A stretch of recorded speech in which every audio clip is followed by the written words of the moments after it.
welcome to a video from North Coast Workshop. Today's video is a bit different than standard. We're not doing any how-tos, I'm not going to be getting my hands dirty. What we're going to be doing is going through some cheap modifications you can do at home yourself. I'm using examples that are on my car here, so some will apply just to the MK2 Leon, but others will apply to any car in general. So yeah, something ranging from maybe £2 to £50, and you can purchase them all online yourself and fit them at home yourself, no bother. So we'll get looking at the car just now and run through them all. Oh, I forgot to say as well, stick around to the end of the video guys, because at the end I'll be showing you a list of modifications not to do to your car.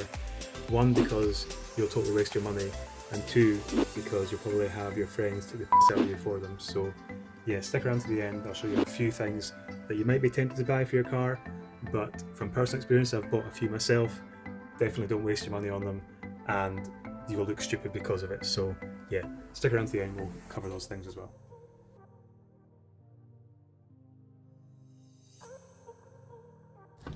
We've got this interior kind of mood lighting kit. So it's a really straightforward kit. It's this kind of red strip light here, a flexible kind of rope style, and it just comes with a 12-volt adapter on the end, which you can just cut off and then wire into the mains of the car, and it lights up when the ignition comes on. This one unfortunately is not working at the moment, it's packed in, so I need to get a new one fitted, and it's the only door just now I've actually done in my car, but I'm planning to do all 4 doors at some point. So really straightforward mod.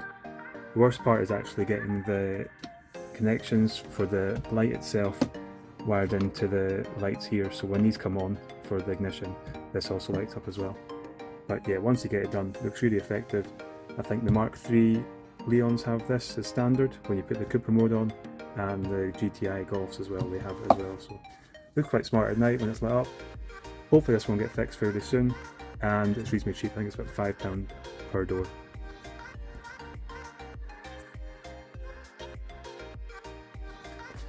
And next up is debadging. So normally in the back of these cars there's a Cupra badge along here, and also a different R badge which I've replaced for a Golf R badge instead.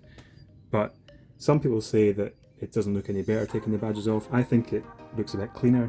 It also makes it way easier when you're polishing the car, because you haven't got any letters to go around at the same time.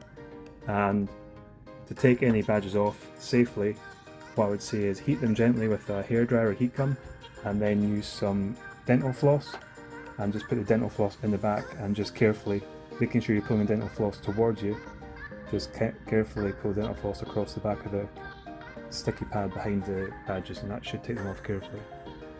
You will be left with loads of sticky residue, so just use something like a tire remover, and that should get rid of all the sticky pad that's left stuck onto the paint. Quick polish afterwards, and there you have it. Nice clean looking boot and no letters in the way when you're polishing.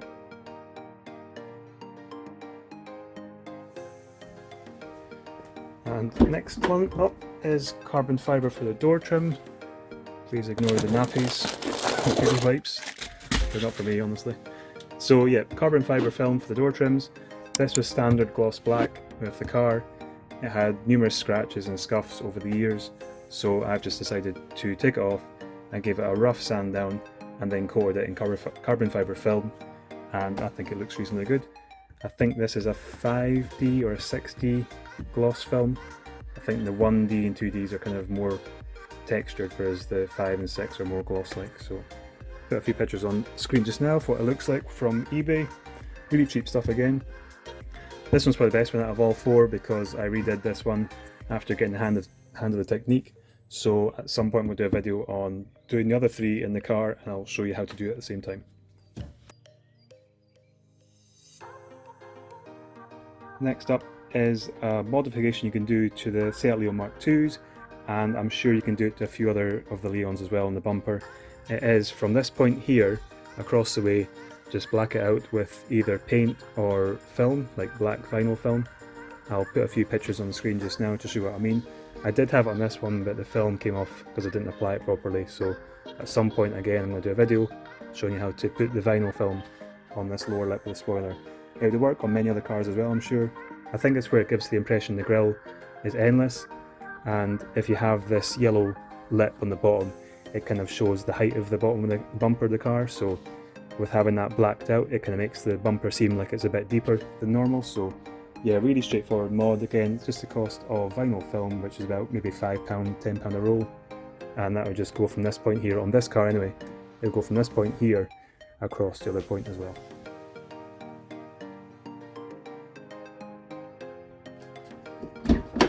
Next up, back inside again, guys, for this thing here. It's a quick charge socket for the car. I just plug my USB lead into it, and it's got USB-C on the end, and for about a 20-minute journey I can charge maybe 20-25% of my battery really quickly with this. I think I got this on Amazon. I think it's about £13-14. I'll put a picture on screen just now of it. And the video I used was a different YouTuber, so check out his channel as well. I'll pop a link down below in the description for his video for fitting this to the MK2 Leon. Again, it would apply to any car really. As long as you had a flat surface to mount it on, cut a hole and have connections that are supplying 12 volts, then you could get this fitted no bother to any car at all. So yeah, really good modification for the car, relatively cheap, and I've used it so much now. I use it the whole time. Whenever I drive the car, I'll plug my phone into this.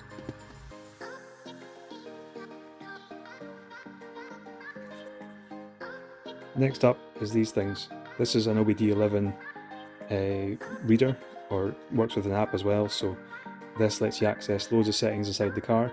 There's also Carista and I think VAGCOM as well, which is a more expensive version. I think it's like £150-200, but this one's about £45 and I think Carista's £20-25. This opens up a whole rig of things for the car itself.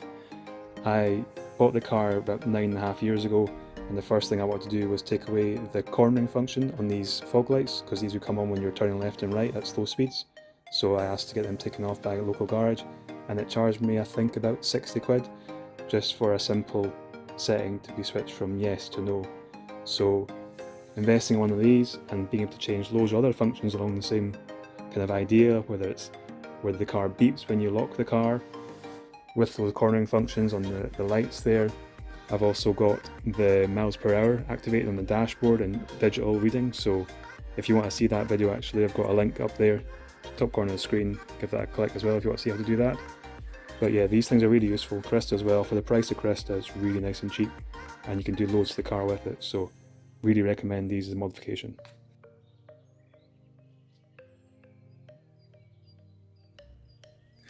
Next up we have stickers. So this sticker here is for a Facebook group I'm a member of. Another one down here is a kind of glass etched effect sticker on the wing mirror.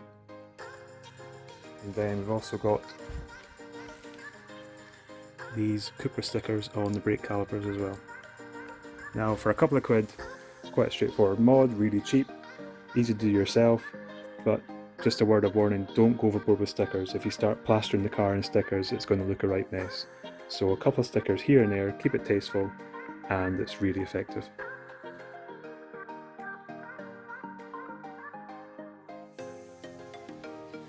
Right, so next up, the next mod I would say is nice and cheap and quite effective is LED lights.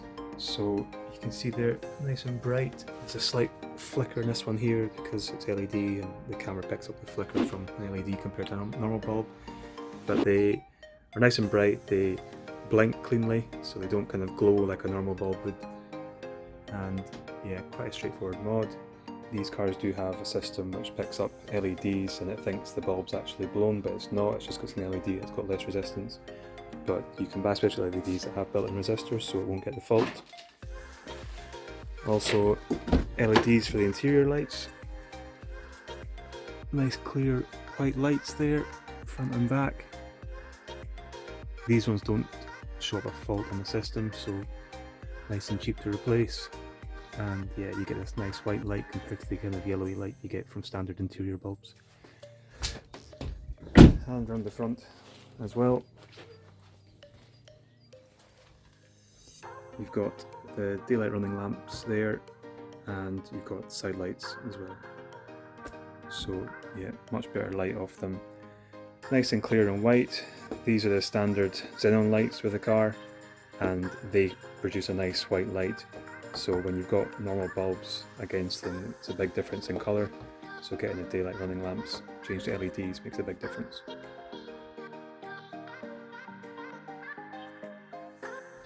Next up is the fly eye tint that I've fitted to my rear lights.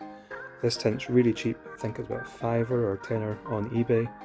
Just type in fly eye tint and you'll get sheets of a certain size. I've also got a video. Click at the top right hand corner of the screen there to get a link to my video that I did for putting the fly eye tint on my rear lights. I did buy this stuff ages ago. It's actual proper tinting film for lights. I think it's for headlights and for rear lights. But I heard people say that this is quite awkward to fit because you've got to try and heat it and shrink it across the curve of the light.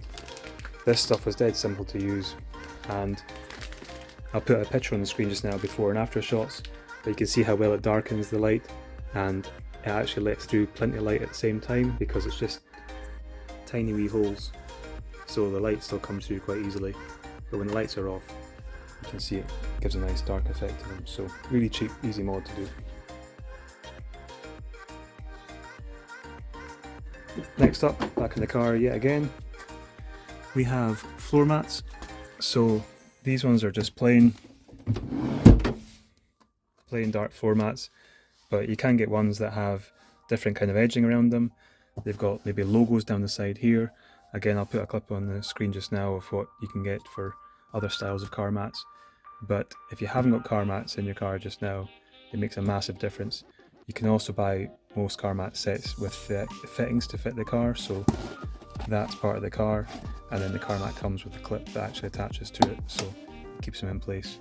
So massive difference to the inside of the car just putting car mats in, roughly about 20 to 30 pounds depending how luxurious you want the carpet pile, because sometimes you get them dead thin, or you can get thicker piles, which is nice and comfy underfoot but cost a bit more. Oh, well, I've got the door open as well. Sill protectors. So these ones have been on the car for about maybe 7 years now. They lasted really well. They are textured, there's no shininess to them, they're just a rough kind of texture. And I then bought the Cupra, and they are separate as stickers to put on top. So if you look online just for carbon effect sill protectors or whatever effect you want, and then separately search for stickers to go with your car, whether it's a Leon Cupra or Fiesta ST, etc. So yeah, really straightforward mod to do. Again, dirt cheap. These are I think about $5 or so for a set of 4, and then stickers just depending on how much you need to get for your stickers for your car, so really cheap as well.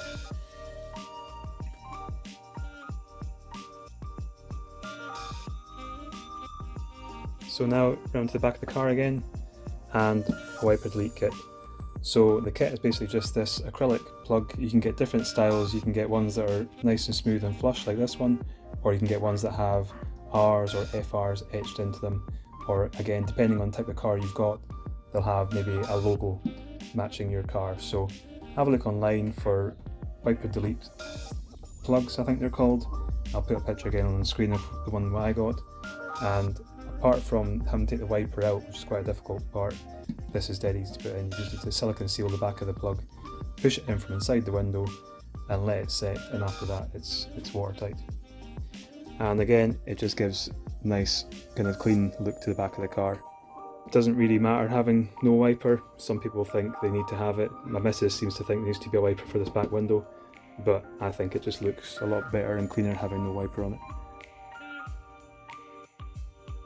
So next up we've got number plates. So again, a relatively cheap modification to do to the car, improves the look of the car depending on what plate's already on it. But there's a few things that need to be done to make sure these stay legal. So they need to be the correct font on the car, the correct spacing as well between the letters and numbers, and also need to include, so ignore this then, they need to include the postcode of the place that made them, or at least an address or location of the place that made them, I think. This is what makes them fully legal. They can be, I'm pretty sure they can be 4D, 3D, they can be raised, carbon effect, but they need to be the correct font, like this standard font here, and the spacing needs to be correct so that they don't read incorrectly. This is all to do with making sure they're readable for camera vans and the police themselves. Anything that's the incorrect font or incorrect space can sometimes be hard to read for the systems. So as tempting as it is, guys, it needs to be legal to make sure that you're not going to get pulled over for them.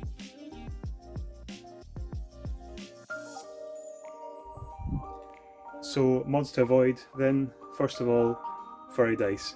Now, hold my hands up, I'm guilty. I've put furry dice in, I think, the first car I ever owned, and I don't know why. I have no excuse for it now. I wouldn't do it ever again. Looking back on it, it's pretty cringy. So, furry dice, they don't add power, they don't add any style to the car. Again, you're just going to get the stripped out of you for them, so don't be tempted by furry dice, guys. It might seem straightforward, but I still see them in cars these days, so don't go near them. And next up, exhaust tips, fake exhaust tips. So we'll go around to the back of the car.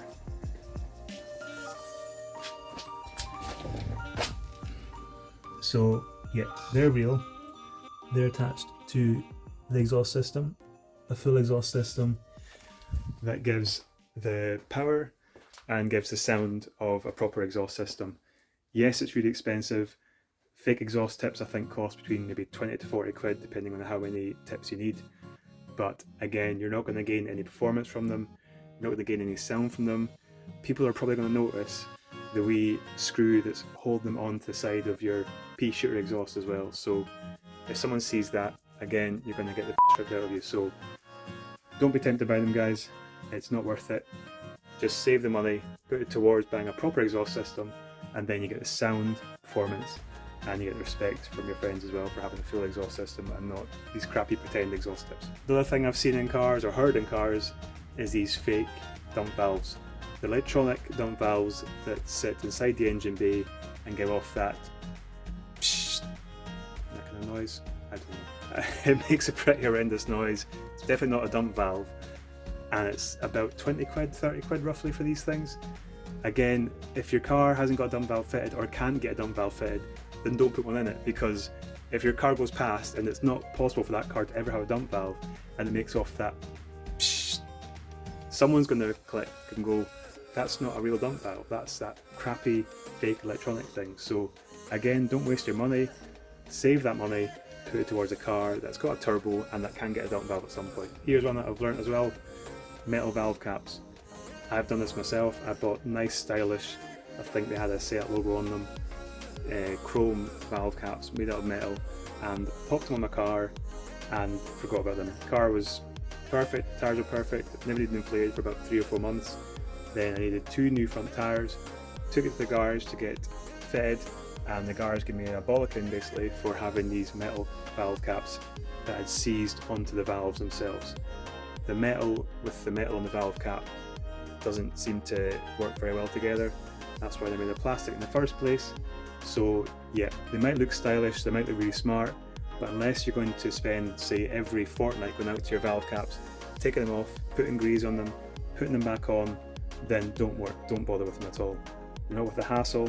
The garage will also thank you for having just plastic valve caps on, because the last thing they want to do is start hacking at your valves to try and get them out, and then have to pull them out completely and replace them, and you'll get a charge then for them. So yeah, don't be tempted by the metal valve caps, because they're going to cost you more money in the long run. And lastly then, we've got seat covers. Again, I've bought seat covers years ago for an older car. It didn't have sporty bucket seats, didn't have kind of side bolsters that kind of hugged you. So the best thing I could do was buy these cheap, ill-fitting, nasty red and black seat covers that were just baggy around the edges. They didn't get held in place properly. The elastic was like elastic hooks that would hook around the bottom underneath the seat.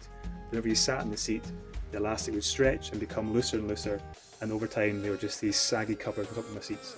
So again, you get loads of different ones. I'll put a few pictures of some pretty crazy ones on the screen just now, but again, I wouldn't bother with this at all. I'd put the money towards something else in the car, some of the mods I was speaking about at the very start of the video, or I'd save your money and put it towards something maybe like another set of seats for the car from a later model that's from a sportier model and has got nicer, comfier seats.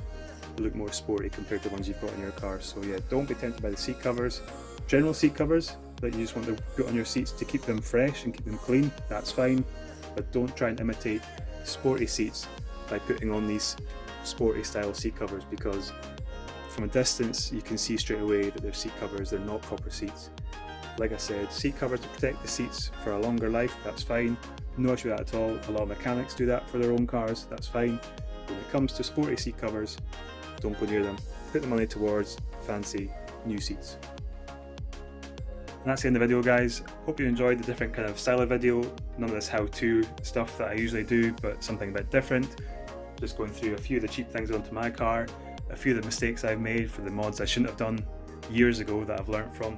So things that you can maybe do yourself at home, relatively straightforward and nice and cheap as well. So give them a try if you can, if you want to try and do some modifications to your car. Also, I'm planning on being outside the garage at some point on the drive doing these videos because the weather's a lot better, hence why I'm in a t-shirt today because it's a lot warmer. But I've not got the balls yet, basically, to stand on that drive talking to a camera while the neighbours walk past. So if you want to see that happen at some point, then hit the subscribe button down below and the like button as well. Try and show some support, and that'll hopefully give me the guts then to get outside and start doing these videos out in the real world. People can see me and they can laugh at me and criticise me as well if they want. So yeah, like I said, hit subscribe below, guys, if you want to catch more videos like this as well. Hit the thumbs up button to show some support, and I'll catch you next time. Cheers.